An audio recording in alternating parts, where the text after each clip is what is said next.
पूजन सामग्री चाहिए, क्या क्या लगता है। जब यह हमने जान लिया तो हमारी इच्छा हो कि पूजन विधि कैसे होती है। जब पूजन विधि हमारी संपन्न हो जाती है, उसके पश्चात क्या आता है? भगवान की कथा सुनना। क्या? भगवान की कथा सुनना। भगवान की कथा सुनना। तो क्या नियम है, क्या विधि है, कैसे सुनना चाहिए। तो जब हमारी सारी पूजा पाठ की विधि संपन्न हो जाती है तो भगवान की कथा करना हमें कैसे, तो अभी हम बताएंगे और श्रवण कराएंगे श्लोक, अर्थ, चौपाई, दोहा सहित। यानी कि पहले श्लोक बोला जाएगा, फिर उसका अर्थ बोला जाएगा, फिर चौपाई। कई तरीके के माध्यम से सुनाने और समझाने का प्रयास किया जाए बैठ कर रिकॉर्डिंग कर। तो जो कई लोग हमसे पूछते भी हैं, बालक लोग, कि गुरु जी आप लाइव कितने बजे आते हैं। तो वैसे आज का समय क्या है? लगभग 9:11। तो हो सकता है कल से हम प्रयास करेंगे कि 9 से 9:30 के बीच लाइव नित्य प्रति पहली क्लास में हम आ जाया करेंगे। तो यह हमारा समय है। दूसरे समय 5 बजे से 4 बजे से भी बनाया जाएगा। 4 बजे से जो धूप का टाइम समाप्त करके 12 से 4 बजे तक अवकाश रहेगा, और उसके बाद जो है गुरुकुल हमारा अपना कर्मकांड चलता है। तो सभी लोग अपनी पुस्तकों में देखेंगे, क्योंकि श्लोक सबको मिल जाएगा। पौरोहित कर्म प्रशिक्षण अगर है, गीता प्रेस की पुस्तक है, उसको ले लेंगे तो सभी लोग उसको देखेंगे। अभी केवल सुनो, वो पहला अध्याय खोल करके साथ पंडित जी पहला अध्याय खोलो, उसमें देखना, तत्काल में पुस्तक ले लो। तो कल हमने मंगलाचरण किया था। तो आज हम एक ही श्लोक से मंगलाचरण करेंगे, क्योंकि हम आगे की ओर, ताकि समय को विलंबित नहीं करना। ठीक है? नारायणं नमस्कृत्य नरं चैव नरोत्तमं देवीं सरस्वतीं व्यासं ततो जयमुदीरयेत्। गुरुर्ब्रह्मा गुरुर्विष्णु गुरुर्देवो महेश्वरा, गुरुः साक्षात् परब्रह्म तस्मै श्री गुरुवे नमः। श्री वेद पुरुषाय नमः। श्री सत्यनारायण भगवान की जय। अथ प्रथमोऽध्यायः।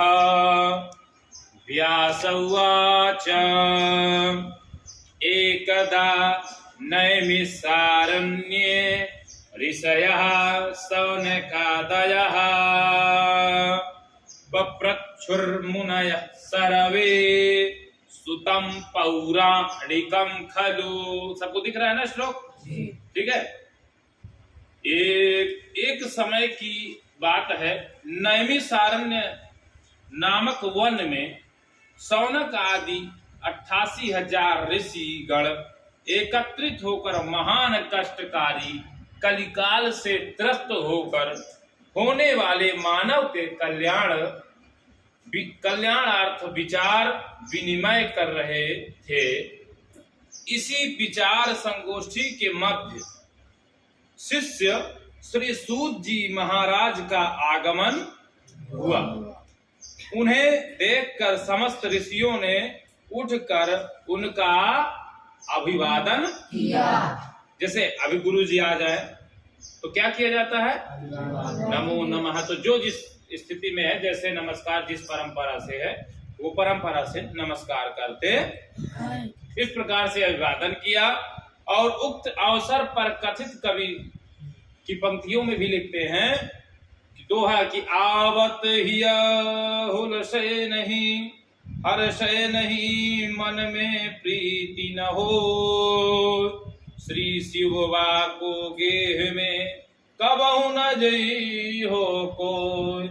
यहाँ पर एक बात इन्होंने ये लिख किया है कि जैसे हम कहीं जाते हैं, कहीं पर जाते हैं, और यदि वहाँ प्रेम नहीं है, सम्मान नहीं है, तो हमें वहाँ नहीं जाना चाहिए। क्योंकि आगे लिखा है चौपाई में फिर से उन्होंने कि अति आदर खगपति कर कीन्हा, स्वागत पूछी सुवासन दीन्हा, हरसी मिले उठे रमानिकेता, बैठे आसन ऋषि समेता। सत्यम। इसके अनंतर अर्घ पाद्य आदि देकर शौनक आदि ऋषियों ने उनका यथोचित सम्मान किया। ऋषया ऊचुहु। अब देखो, उवाच ऊंचे ऊचुहु, उवाच ऊंचे ऊंचू। यहाँ पर ऋषियों ने कहा है शब्द, यानी कि बहुत से ऋषियों ने कहा, इसलिए उवाच ऋषि साधुरुवाच, यानी कि एक साधु कह रहे हैं। उवाच ऊंचे दो संत कह रहे हैं या दो गुरु कह रहे हैं, लेकिन जहां पर लिखा हो ऊचुहु, ऊचुहु मतलब बहुवचन। यहाँ पर क्या कौन सा वचन हो गया? बहुवचन। एक वचन, द्विवचन और बहुवचन। तो बहुवचन है। तो इन्होंने कहा कि ऋषया ऊचुहु, यानी कि बहुत से ऋषियों ने कहा। प्रतेन तपसा किं वा प्राप्यते वांछितं फलं, तत्सर्वं श्रोतुमिच्छामः, कथयास्व महामुने। तदनंतर उनसे निवेदन किया कि हे महाराज, हम सब लोग शोक सागर में निमज्जित हो रहे थे। हम सब शोक सागर में निमज्जित हो रहे थे। आपके आगमन से उद्धार का साधन सुलभ हो गया। आपका आगमन उसी प्रकार है जिस प्रकार डूबते हुए को नौका का आश्रय मिल जाता है। कोई व्यक्ति डूब रहा हो और कोई नाविक आ जाए तो पकड़ लेगा, तो सोचो उसके अंदर क्या हो जाएगी? घटस, एक मनोबल बढ़ जाएगा। और व्यक्ति सहारा, कहते ना, डूबते को तिनके का सहारा बहुत बड़ा होता है। तो यहाँ लिखा है, सोरठा है कि राम विरह सागर महा, भरत मगन मन हो, विप्र रूप धरि पवन सुत, आई गयो जिमि पोत। हे प्रभु, कलिकाल निकट आने वाला है। धर्म उत्थान तथा रक्षण किस प्रकार होगा, इसी चिंता से हम सब लोग ग्रस्त हैं। इस कलयुग में कैसे कैसे व्यक्ति होंगे उसे सुनिए। लिख रहे हैं कि शास्त्र कथा न सुनेंगे कभी, नहीं वेद पुराण की बात कहेंगे। जप तप व्रत नेम धर्म ओ कर्म, सब झूठ बता उपहास करेंगे। मानेंगे नहीं मात पिता निज, नारी के साथ अकेले रहेंगे। फैशन में श्री शिव रंग कर, नित साहब और मेम का वेश धरेंगे। ये जो बात लिखी है भविष्य में वास्तव में सत्य होने वाला है। देख लो, शास्त्र की बात कहते नहीं, कोई वेद पुराण की बात कहेंगे नहीं। जो वेद पुराण में लिखा है उसे नहीं मानेंगे, जो वेद के अपने तरीके से है वो नई परंपरा को लोग मानेंगे। जप तप व्रत नेम धर्म कर्म सब झूठ बता उपहास करेंगे। जो मतलब जब तक पूजा पाठ है वो सब उपहास करेंगे, कोई बहुत मतलब रुचि नहीं होगी। मानेंगे नहीं मात पिता को भी लोग नहीं मानेंगे। निज नारी के साथ अकेले रहे, माता पिता को छोड़ करके पत्नी के साथ रहने के लिए अधिक रहेंगे। फैशन में भी रहेंगे, रंग का नित्य साहब और मेम का वेश धरेंगे। नए नए कपड़े पहन करके इधर उधर भ्रमण करना। समझ गए? तुलसीदास जी ने भी कलयुग में प्राणियों का उल्लेख किया है, जैसे निराचार जो श्रुति पथ त्यागी, कलयुग सोई ज्ञानी वैरागी। जिसके निराचरण कोई आचरण नहीं होगा, जो श्रुति पथ का त्याग कर देगा, वेदों में कोई ज्यादा उसकी रुचि नहीं होगी, वही कलयुग में ज्ञानी और वैरागी कहे जाएंगे। श्रवण यादव नारी विवश नर सकल गोसाई, नाचहि नर मरकट की नाई। सब नर काम लोभ रत क्रोधी, सब नर काम लोभ रत क्रोधी। देव विप्र श्रुति शांत विरोधी, परम त्रियालम पट कपट सयाने। मोह द्रोह मम ताल पटाने। ऋषियों ने कहा, हे महाराज, इस कष्ट के निवारणार्थ आप कृपा करके किसी ऐसे धार्मिक अनुष्ठान का विवेचन कीजिए जिससे प्राणियों को अभीष्ट फल की उपलब्धि हो। ऐसी हम लोगों की हार्दिक अभिलाषा है। चौपाई में लिखते हैं, अतियारत पूछो मुनि राया, रघुपति कथा कहूँ करिदाया। अब श्री राम कथा ति पावनी, सदा सुखद सुख कुंजन सामनी। सादर तात सुनावहु मोहि, सादर तात सुनावहु मोहि। बार बार बिन वं प्रभु तोहि। शौनकादि ऋषियों की प्रार्थना सुनकर श्री सूत जी महाराज कहने लगे कि हे महर्षियों, अब आप लोग धन्य हैं, क्योंकि आप लोगों ने अंतस्थल हृदय में परोपकार की भावना प्रादुर्भूत हुई है। यथार्थ में आप जैसे लोग ही शास्त्रों में साधु शब्द से विभूषित किए गए है।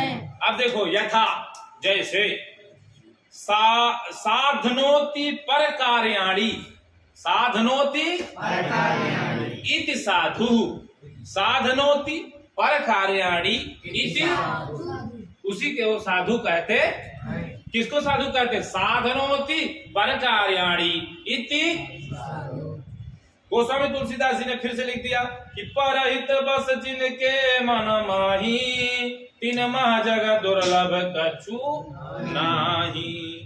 और भी कहा गया कि परोपकाराय सताम विभू सयः। इस प्रकार से सूत जी महाराज ने फिर से कहा कि नारदे नैव संपृष्टो भगवान कमलापति, सुरर्षये यथैवाह तक्षणुद्वं समाहिता। एकदा नारदो योगी, एकदा एक बार नारदो योगी परानुग्रहकांक्षया पर्यटन विविधान लोकान मर्त्यलोकमुपागतः। ततो दृष्ट्वा जनान् सर्व, प्रवचन पुस्तक में देखते जाएंगे। ततो दृष्ट्वा जनान् सर्वान् नानाक्लेश समन्वितान्, नाना योनि समुत्पन्नान् क्लिश्यमानान् स्वकर्मभिः। अब इसका अर्थ बताएंगे कि सूत जी ने कहा, देखो यहाँ सूत उवाच लिखा है, क्या लिखा है? सूत उवाच। इसका मतलब सूत जी ने कहा। हे महर्षियों, जैसा प्रश्न आप लोगों ने मुझसे किया, इसी प्रकार का प्रश्न एक बार देवर्षि नारद जी ने भगवान विष्णु से किया था। ये किस लकार की बात कर दिया इन्होंने? लंग लकार, भूतकाल हो गया ना, भूतकाल की बात हो रही है यहाँ पर। और जिस प्रकार भगवान ने उनसे के प्रश्नों का उत्तर संध्योपासन के पश्चात, हम लोग नित्य प्रति क्या करते हैं, संध्योपासन के पश्चात ही दिया था, उसी प्रकार भगवान से भी किया था। जिस प्रकार भगवान ने उनके प्रश्नों का उत्तर संध्योपश्चात ही दिया था, उसी प्रकार मैं भी संध्या वंदन के उपरांत ही आप लोगों के प्रश्नों का उत्तर इसीलिए कहते कोई भी प्रश्न का बहुत सोच समझ कर उत्तर देना चाहिए। ऋषियों ने कहा ठीक है महाराज, तब तक हम लोग भी संध्यादि कर्म से निवृत्त हो लें, क्योंकि शास्त्रों में लिखा है तस्मात् लंघयेत् संध्यां सायं प्रातः समाहित उल्लंघयति यो मोहात् या सायाति नरकं ध्रुवम्।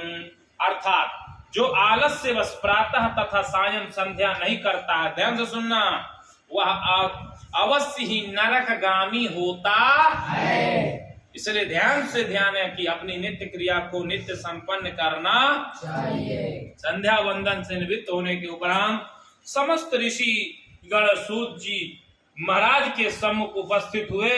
सूत जी ने ऋषियों को संबोधित करते हुए कहा, हे ऋषियों, आप लोग मेरी बात एकाग्र चित्त होकर सुने, क्योंकि जब तक चित्त स्थिर नहीं रहता तब तक किसी कार्य के करने से लाभ नहीं होता है।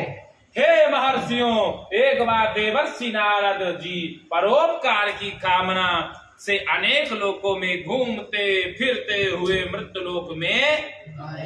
मृत्युलोक में आकर नारद जी ने देखा कि सभी मनुष्य अनेक प्रकार के कष्टों से पीड़ित है और अनेक योनियों में जन्म लेकर अपने अपने किए हुए पापों का परिणाम भुगत रहे।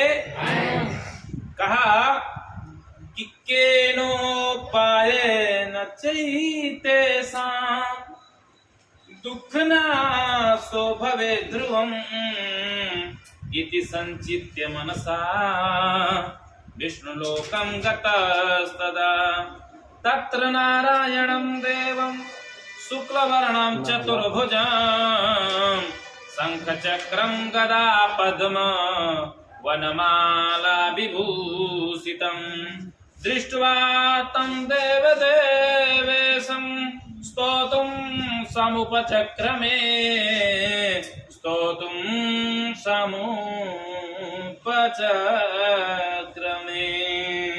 नारद उवाच नमो वां मनसातीत रूपा यानंत शक्तये।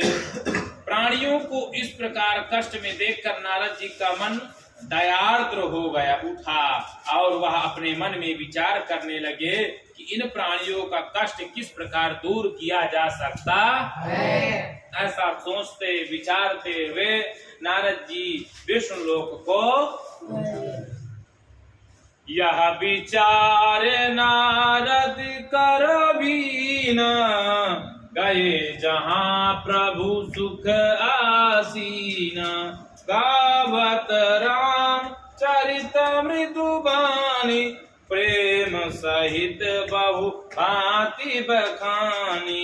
विष्णुलोक में पहुंचकर नारद जी ने देखा कि शुक्ल वर्णधारी भगवान विष्णु चार भुजाओं से युक्त हैं और क्रम से उनके चारों भुजाओं में शंख चक्र गदा और पद्म विभूषित है और उनकी ग्रीवा में वनमाला सुशोभित हो रही है।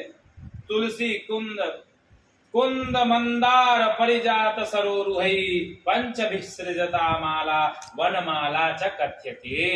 देव ऐसे देवाधिदेव भगवान श्री विष्णु को देखकर नारद जी स्तुति करते हैं। हे भगवान, आपको मेरा साष्टांग दंडवत है। साष्टांग दंडवत की विधि शास्त्रों ने इस प्रकार बताई है। किस प्रकार? पुरसा शिरसा दृष्टिया मनसा वाचा तथा पद्भ्याम कराभ्याम जानुभ्याम प्रणामोष्टांग उच्यते। संपूर्ण प्रक्रिया के साथ प्रणाम करने का विधान है।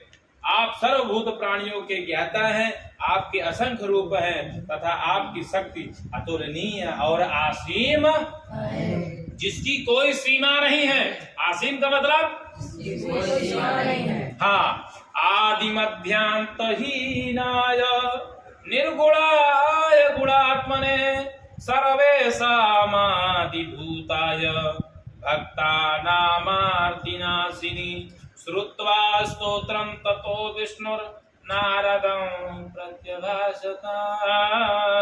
श्री भगवानुवाच किमर्थमागतोऽसि त्वं किं ते मनसि वर्तते कथयस्व महाभाग तत्सर्वं कथयामि ते। हे भगवान, आपका न आदि है, न मध्य है, न अंत है। आप निर्गुण और निगुण, त्रिगुण सत रज तम आत्मा और समस्त प्राणियों के आदि कारण हैं तथा अपने भक्तों के कष्ट को दूर करने वाले।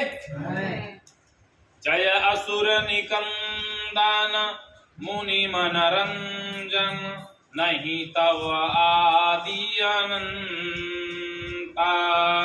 जो ध्यान लगा वही भवतर जावही कहीं सकल सुर संता। यह भगति तुम्हारी सब सुखकारी पावही परमानंदा। शिव चरणन में शीश झुकाऊं त्राहि त्राहि भगवंता। इस प्रकार से बहुत प्रकार से इसमें उदाहरण दिया जा रहा है कि व्यापक व्याप्य अखंड अनंत अखिल अमोघ शक्ति भगवंता। अगुण अद्रव्य गिरा गोतीता समदर्शी अनवद्य अजीता। निर्मम निराकार निरमोहा नित्य निरंजन सुख संदोहा। प्रभु प्रकृत पार प्रभु सब उरवासी ब्रह्म निरीह विरज अविनाशी। नारद जी के मुख से ऐसी स्तुति सुनकर भगवान ने उनसे पूछा, हे मुनिवर, आप किस उद्देश्य से आए हैं? आप मुझसे क्या मांगना चाहते हैं? हे महाभाग, आपके मन में क्या बात है? आप मुझे बतलाइए, मैं उसका उत्तर दूंगा। नारद उवाच मर्त्यलोके जना सर्वे नाना क्लेश समन्विता नाना योनि समुत्पन्ना पच्यन्ते पाप कर्म भी तत्कथं समये नाथ लघुपायेन तद्वद श्रोतुमिच्छामि तत्सर्वं कृपास्ति यदि ते मयि। श्री भगवान उवाच साधु पृष्ठं त्वया वत्स लोकानुग्रहकाङ्क्षया यत्कृत्वा मुच्यते मोहात् शृणुस्व वदामि ते। नारद जी ने कहा, हे भगवान, मैं मृत्युलोक में गया था और वहीं से आ रहा। वहां पर मैंने संपूर्ण प्राणियों को अनेक क्लेशों से क्लेशित पाया। वे सभी मनुष्य नाना प्रकार की योनियों में उत्पन्न होकर अपने अपने कर्मों का फल भोग रहे। करी विनती दुख दुसह सुनाए कलिमल ग्रसे धर्म सब लुप्त भये सदग्रंथ। दम्भिन निज मति कल्पि कर प्रकट किए बहुपंथ। देखो, कलयुग में बहुत सारे पंथों को देखा जा रहा है ना, कि तमाम प्रकार के धर्म के पंथ जो है प्रारंभ हो गए, है ना, अपने अपने नए नए तरीके से। तो इसलिए है भक्त वत्सल भगवान, उन जीवों के उद्धार के निमित्त कोई ऐसा छोटा सा और सरल सा उपाय बतलाइए जिससे उनका कष्ट दूर हो जाए। यदि आपका मेरे पर अनुग्रह है तो कहिए। दीन दयाल, साथ में बोलेंगे अगर आता है तो। दीन दयाल विरज संभारी हरहु नाथ मम संकट भारी। तो देखो कितनी बढ़िया तेजी से प्रारंभ किया। पुनः बोलेंगे इसको। दीन दयाल विरज संभारी हरहु नाथ मम हरहु नाथ मम संकट भारी। देखो कहीं कोई बात सुनाने जाओ, किसी की बात को लेकर के जाओ, इतने प्रेम से कहो कि सामने वाला जो आपकी बात को है बड़े ही प्रेम से मान ले। और जिसकी बात को क्यों नारद जी प्राणियों की मानव के कल्याण के लिए उन्होंने लेकर के वो निवेदन करने के लिए गए, लेकिन इतनी श्रद्धा से इतनी प्रेम से कहा प्रभु को कि ताकि उस चीज के प्रति उनकी रुचि लगे, उस पे जल्दी से जल्दी कार्य करें ताकि मानव का कल्याण हो सके, है ना। हे नारद जी अपने अच्छा कहा, भगवान ने कहा कि हे नारद जी आपने प्रश्न अच्छा किया, इससे संसार के सभी प्राणियों का कल्याण होगा, मनुष्य समस्त पापों से छूटकर मोक्ष धाम को प्राप्त होंगे। नारद जी इस प्रकार नश्वर शरीर को परोपकार के कर्मों में ही लगाना चाहिए, नश्वर शरीर को परोपकार के ही कामों में लगाना चाहिए। तो ठीक है ना, समझ में आया कि नहीं समझ में आया? व्रतमस्ति महत्पुण्यम स्वर्गे मर्ते च दुर्लभम तव स्नेहान् मया विप्रः प्रकाशा क्रियते धुना सत्यनारायणस्यैव व्रतं सम्यक् विधानतः कृत्वा श्रद्धया सुखं भुक्त्वा परात्रा मोक्षमाप्नुयात् तच्छ्रुत्वा भगवद्वाक्यं नारदो मुनिरब्रवीत् पारहितसारीस धर्म नहीं भाई। जब मैं बोलूंगा फिर तुमको बोलना सबको, पारहितसारीस धर्म नहीं भाई।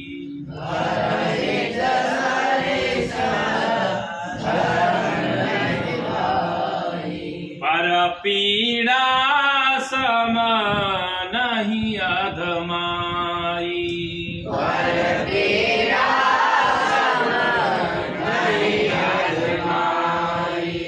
गिरिजा रघुपति कय हरीति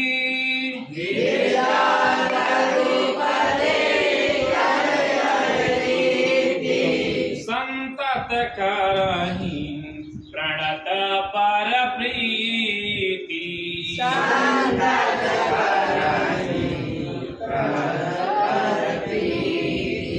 सुनहु उमात लोग भागी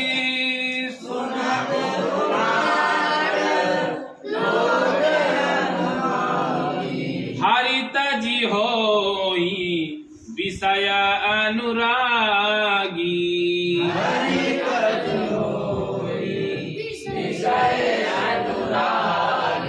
देहि धरे कर यह फल भाई,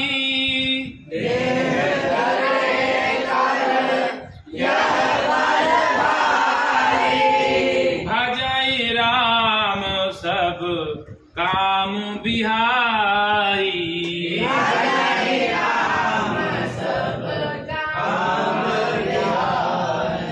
इसलिए हे मुनीश्वर आपको मैं एक छोटी सी युक्ति बतलाता हूँ, उसे सावधान होकर सुनिए। जब कोई गुरु हैं, संत हैं, माता पिता है, जब कोई विशेष बात होती है तो बहुत ही विशेष कहते कि भाला की इस बात को ध्यान से सुनो, बेटा इस बात को ध्यान से सुनो। गुरु जी कहते हैं कि देखो जो हम लिखवा रहे हैं, पढ़ा रहे हैं, इसको ध्यान से सुनो। इसी तरह भगवान ने भी कहा नारद जी से कि जो मैं बतला रहा हूँ इसे आप ध्यान पूर्वक सुनिए।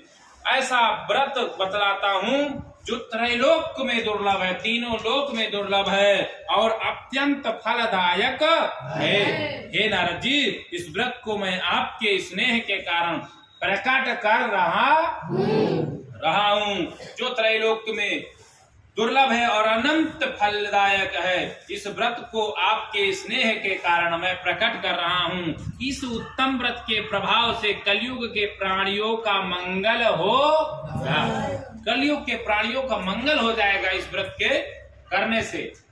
काली केवल एक हरि गुण गाह गावत नरपा वही भव था।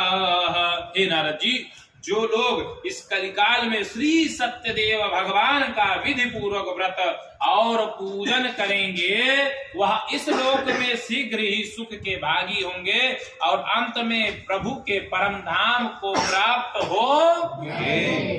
क्योंकि अपने किए हुए शुभ अशुभ कर्मों का फल मनुष्य को शीघ्र ही मिलता है। शास्त्रों में भी क्योंकि लिखा गया है, त्रिभिर्वर्षैस्त्रिभिर्मासैः त्रिभिर्पक्षैः त्रिभिर्दिनैः अत्युत्कटैः पापपुण्यैः ह्यैव फलमाप्नुते। नारद उवाच किं फलं किं विधानं च किं विधानं च कृतं केनैव तद्व्रतं तत्सर्वं विस्तरात् ब्रूहि कदा कार्यं व्रतं प्रभो। श्री भगवान वाच दुःख शोकादि शमनं धन धान्य प्रवर्धनं सौभाग्य संततिकरं सर्वत्र विजयाप्रदं यस्मिन् कस्मिन् दिने मर्त्यो भक्ति श्रद्धा समन्विता सत्यनारायणं देवं यजे चैव न सामुखे तोरणानि च कर्तव्यं कदलीस्तम्भनमण्डितं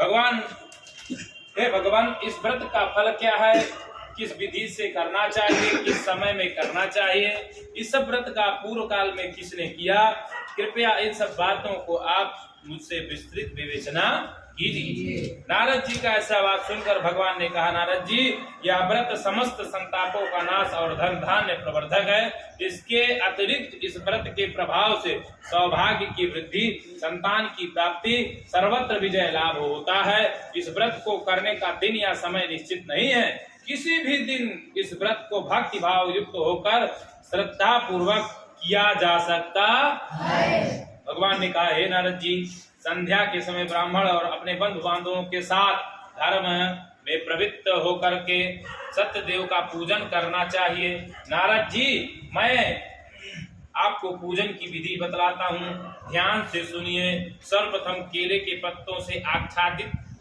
एवं मंडप बनावे। इसके पश्चात आसपास अशोक आम आदि के पत्तों का तोरण बंधनवार बनाना चाहिए। बंधनवार और पताका केतु सबनी बनाए मंगल हेतु। इसके उपरांत 5 कलशों को जल से पूरित भर करके उनमें 5 पल्लव आम की टेरी इत्यादि लगा देना और बड़, बरगद, पीपल, आम, पाकड़, गूलर, पंचरत्नी, मोती, मूंगा, सोना, चांदी और तांबा, सर्वौषधि, दूर्वा, सुपारी आदि छोड़े। इसके अतिरिक्त पुष्पादि से सुशोभित कर उस घट को सप्तधान्य तिल, जौ, उड़द, चावल, गेहूं, चना और मूंग के ऊपर स्थापित करें और उस मंडप को रंग बिरंगे वस्त्रों से आच्छादित करके चंदोबा बनावे, जो चांदनी बनती है ना। फिर उस मंडप में चंदनादि गंधों से लेपन करके इसके बाद शंख, मृदंग आदि विविध वाद्यों से उत्सव मनावे। इस अवसर पर सज्जनों को नाना प्रकार का मांगलिक आचार करने चाहिए। सायंकाल के नियम का पालन करना चाहिए, अर्थात एक दिन पूर्व संध्या समय दंत धावन स्नान आदि करके एक बार आहार ग्रहण करे तथा रात्रि भूमि पर शयन करना चाहिए। प्रातः काल उठकर स्नान आदि कर्मों से निवृत्त होकर दिन भर निराहार रहें और सायंकाल में स्नान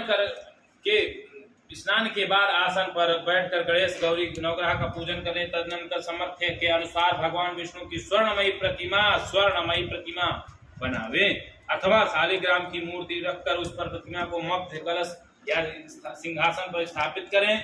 पंचामृत, गाय का दूध, दही, घी, मधु, शक्कर से स्नान करा दो। वस्त्रों से आवेक्षित करो।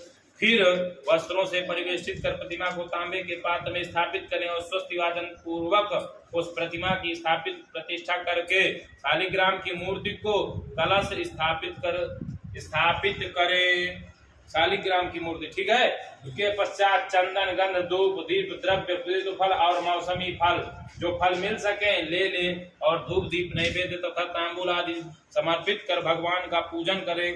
ब्राह्मण बंधु बांधव आदि को आमंत्रित करके धर्म में आस्था रखकर पूजन करें। भक्ति पूर्वक 1.25 मन, 5.25 शेर या 1.25 शेर नैवेद्य रूप में अर्पित करें। नैवेद्य में पका केला, गोदूध, गोघृत, गोदुग्ध, शक्कर मिश्रित गेहूं का आटा, यदि गेहूं का आटा और शक्कर ना मिले तो चावल का आटा और गुड़ लेकर चूर्ण बनावें। सब वस्तुओं को सवाया मात्र में एकत्रित कर भगवान को अर्पण करें।